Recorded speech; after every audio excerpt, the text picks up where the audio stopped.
Good afternoon, everybody. My name is Adam Matamian. I will be serving as the zoning administrator for the city of San Clemente today, Thursday, March 5th, 2026. I will call the meeting to order. The time is 2:02 p.m. And just to clarify, this is Not recorded right now.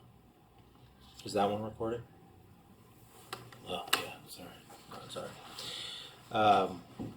This is a special meeting of the zoning administrator. The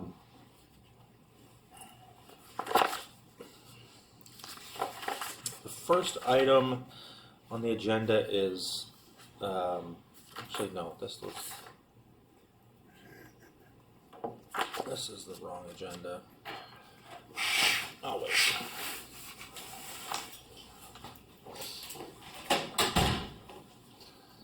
Thank you. All right. Covered all that. All right. First item on the agenda. There's no minutes to review for this special meeting. Second item is oral and written communications. I don't see any members of the public here, so we will move on to public hearings. This is a continued public hearing item. Public hearing project 25-257 for the Taco Bell remodel, and I will turn it over to Ms. Mejia. Thank you. Yes, so we're going to review the amended plans for the Taco Bell remodel. It was brought to the zoning administrator on February 25th, earlier in February, and it was asked to be reviewed by the design review subcommittee, so we're reviewing those amendments today. I can provide a little bit of a refresher on the property, 918 South El Camino Real. It's a 9,303 square foot lot in the neighborhood commercial 2 zone and in the architectural overlay. It is currently a Taco Bell restaurant with a drive-through, and it will remain as a Taco Bell drive-through or Taco Bell restaurant with a drive-through. Here are some current pictures of the current exterior of the building with the sunroom and elevations from the east and the north side of the building. Based on the discussion at DRSC from the 25th of February, some of the items discussed were the floodlights be replaced with downward-facing lights, the accent tile around the window and the door on the north and east elevation to be made into tile instead of paint, and to reduce the width of the accent around the tile, around the window on the north elevation, to bring down the window on the north elevation with sloping of the surrounding wall to make the accent a little bit more subtle, and the removal of the south-facing wall sign, the lightening of the color of the existing cornices on the building, and potentially adding landscape trellises or artwork on the blank wall if it didn't create more of a busy or elevation or scene. So I enlarged here on the presentation are the proposed, also here printed out in front of you are the proposed elevations based on the direction of the DRSC, and then here on the bottom was what it used to be or what it was originally proposed to be. So you can see the applicant went for a different tile. This is not the same color as it was before, and then the window was brought down to meet the floor level as suggested by staff and DRSC.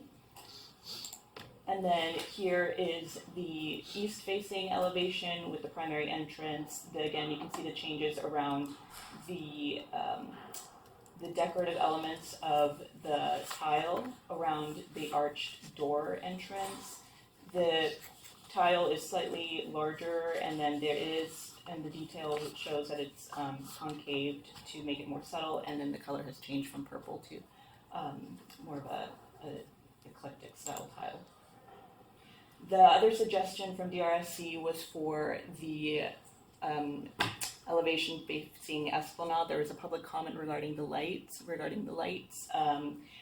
and the DRC proposed that they have downward facing lights instead. As you can see in the other elevation, there's like a lantern style lamp, and that's been removed to be a downward facing lamp on the drive-through side. Everything else is still there, the trellis and the signage, every other aspect of the elevation is the same. Again, of the brief analysis, nothing else has changed other than some of the architectural features that were proposed from DRSC. It does meet the zoning requirements of NC2, and it enhances pedestrian activity given that the primary entrance has now been chosen to face El Camino Real. Everything else, again, is still the same. The trellises, the landscaping, the 2 trellises, one over the drive-through and then one facing El Camino Real.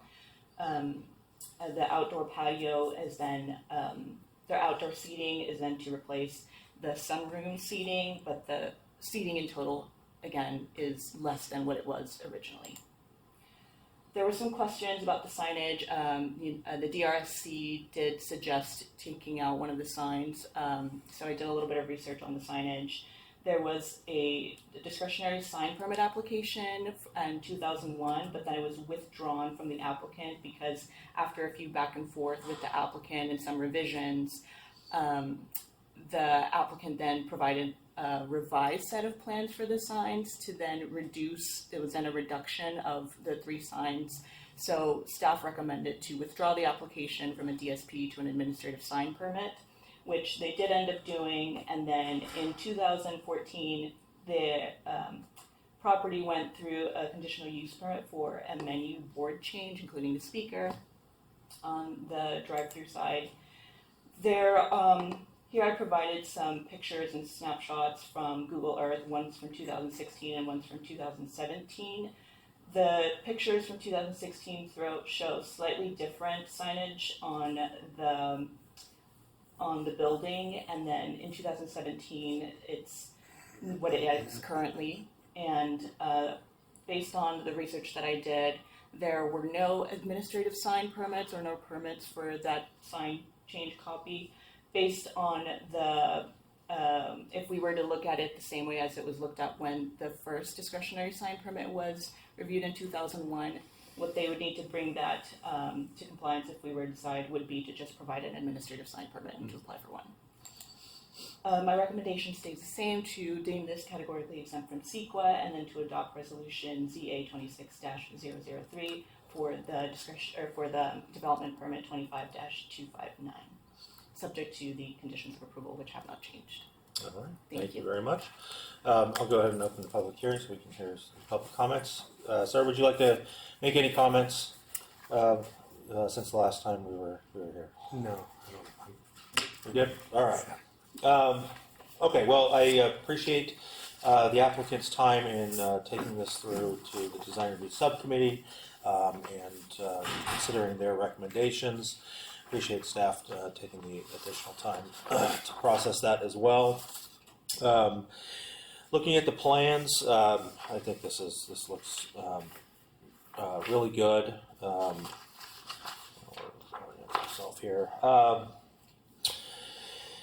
So overall, I think this is a great improvement to the site. I'm excited to see more of a pedestrian interaction along the front. The removal of the sunroom, as I mentioned last time, I think is just a great facelift on its own. But I think adding the architectural elements with the nice mosaic tiles around the entryways, I think is really excellent. So I don't have any specific comments on the design. It's nice to see that I believe most of the DRC's recommendations were incorporated. There were 2 things that I wanted to cover. The first was the light fixture along the south side. From my reading of the public comment, I think it was actually the issue was related to the security light that's up on the eave of the building. If it was generally about light, then that modification makes sense. But I think the issues were these lights that were up along the top. Regardless of what decisions made here today, if if there is light spillover from these lights onto adjacent properties, you'll need to put some shielding over it just to keep the light contained on the property. But I don't have an issue with either of the lights being there, just as long as they're compliant. And then the signage. So the signs that are currently on the building are bigger than the ones shown in 2017.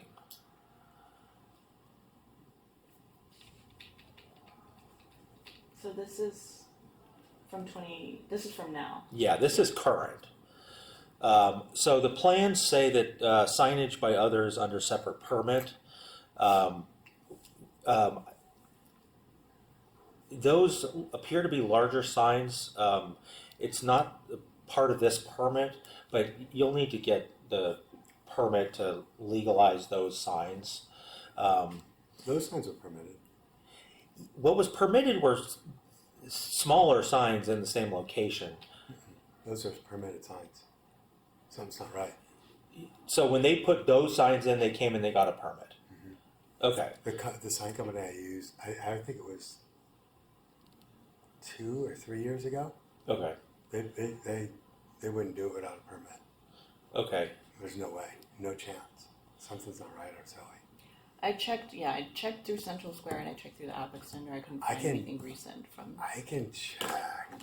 I'm not going to hold up anything here on that, but if you can just follow up after the fact and just make sure that the correct permits were issued. If it's just a replacement of signs, that's typically an administrative sign permit. That's pretty straightforward. What the issue with the discretionary sign permit is that buildings are limited to a certain square footage of signage, and if you're over a certain threshold, you have to go through a discretionary process. So I'll just let staff work with you on just making sure that the existing signs are permitted. However, even with that said, it appears like these signs are going to be replaced again. Is that the idea? Those are going to be replaced with these. Yes. Okay. Is that what you're asking? Yeah. So all three of the building signs are planned to be replaced anyways. And the monument sign. Okay. Yes. All right. So during that process, just make sure that there's a sign permit for that. I'm 100% there's a sign permit. Yeah. To replace these. They wouldn't do it without a permit. They would never. The sign companies wouldn't risk their. They're usually pretty good about Yeah. this. Right. The plans do indicate that signage by others under separate permit. So the plans indicate that there will be a separate permit for the replacement of those signs. So I'm okay with that. And I don't think it's necessary to require the removal of one of the signs, especially one that faces most of the northbound traffic up the street. It's a sign that's been there for years, and removing that, I think, would be a diminution to your rights as a business owner. Let's see. The colors on the cornices. It appears that they're lighter. I respect that as a recommendation of the committee, and I appreciate you addressing that. Archways we've discussed. Yeah, we talked about that. Change that. Did that. And that was the light fixture. All right. Well, I want to again thank the applicant for working with staff and giving the city some additional time just to allow our design review subcommittee to weigh in on this. And talk about both of those. All right. So I will go ahead and close the public hearing. I think I mentioned in the last meeting where we opened up this item that this project overall is just a huge improvement to the existing building. I think it activates the sidewalk a bit more than the existing layout does, and I think it's a great investment in the property. So thank you for investing your resources into improving this property. I think the new landscaping that's going in is really going to dress it up and hopefully save you some money on your water bill. So I can make all of the findings that are in the resolution. I do not have any additional conditions of approval that I want to add. So I will move staff's recommendation to determine the project categorically exempt from the requirements of CEQA and adopt resolution ZA 26-003, approving development permit 25-259. All right, and that concludes that item. Congratulations, sir, and wish you expediency with the permitting process and getting this all taken care of. When do you plan on actually going through the renovations? As soon as I can. Yeah. As soon as I can. So I'm assuming, will you send an email saying it's been approved? Yeah, To- So How's what it- I'll and then he do, submits what, building plans? what I'll do is I'll send you a form that you sign. I'll send it once we get out of here. Okay. And it's a consent to the conditions of approval. And then once I get a signed one, I'll be getting your resolution signed today. Okay. And then I'll send you the signed copy. Okay, and then I think they submit then for building plans, right? I don't know how long. Do they have to wait There is an for? appeal process. Yeah, there is an appeal period Oh. of 10 days for the public. The city council could call this item up. Both of those are unlikely. You could actually submit for building permits before you get the final approval. It's kind of at risk. But once the appeal periods have ended, which would be, like I said, 10 days for the public, and it would be March 17th for the Yeah. city council. Yeah. So the city council. So So I that's think pretty quick. So that's a yeah, couple- so yeah. both of the appeal periods end I think by March 17th. And then once you submit, then the turnaround time is 3 weeks for the first submittal, 2 weeks for the second, and 1 week for everyone after that. So, But yeah. This is straightforward enough. I think you shouldn't Yeah. have too much I'm moving trouble getting to it. as fast as I can to get it because we've just signed a long-term lease there, and the faster you get it, the business, when you remodel a store like this, the public interest, everyone wants to see it, and it looks great, and it kind of gets a lot of lifted business Yeah. when you do something like this to this extent. Yeah.